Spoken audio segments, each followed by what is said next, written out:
School's out at Olympian High School in Chula Vista, and a lot of these kids who are heading home through the back gate are getting home on their bikes. And these bikes, nearly all of them, carry a big battery that drives an e-bike motor. I have to ride home every day, and I live about like a mile and a half away.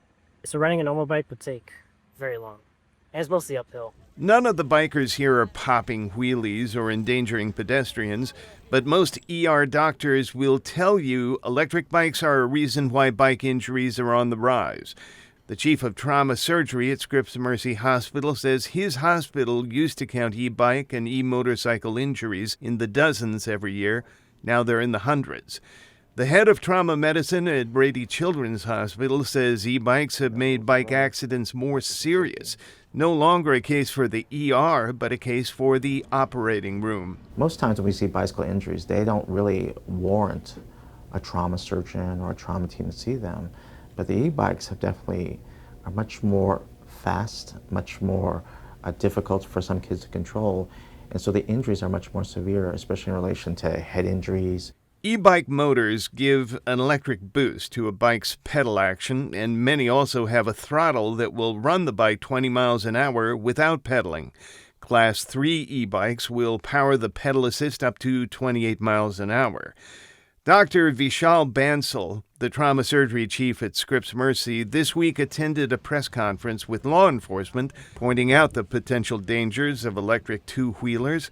Both he and Dr. Ignacio said e-bikes can go even faster when they have modified motors. You might sell a bike that has a limit of 20 to 25 miles an hour. I guarantee you these kids are going to modify it to go faster. But I didn't speak to anybody who thought they could wish e-bikes away. Everybody seemed to agree that education was key to keeping kids safe, and that's what cycling instructor Jeffrey Schnur tries to do.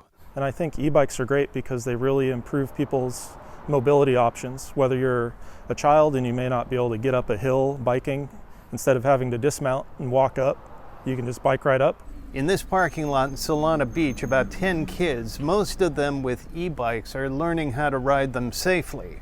The class last weekend was hosted by the San Diego County Bike Coalition and the city of Solana Beach.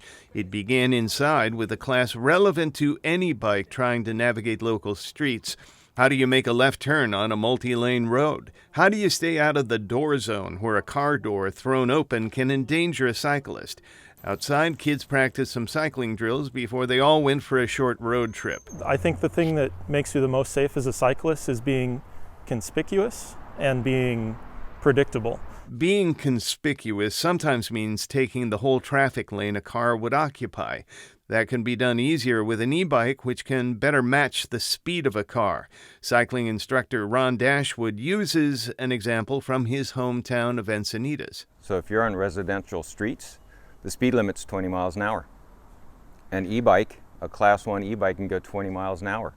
So you can be taking the lane on a residential street and you're going the speed limit. Ella Gutmann is a North County teenager taking the cycling class. She says her e-bike has given her a sense of responsibility and independence. It's really fun as a kid because I can't really go places that far away by myself because I can't drive and stuff.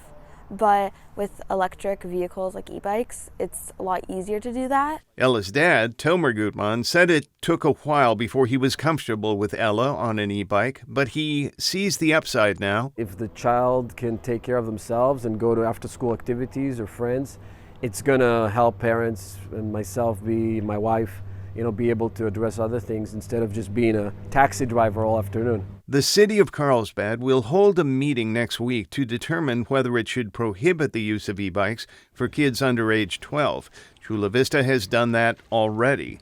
Thomas Fudge, KPBS News.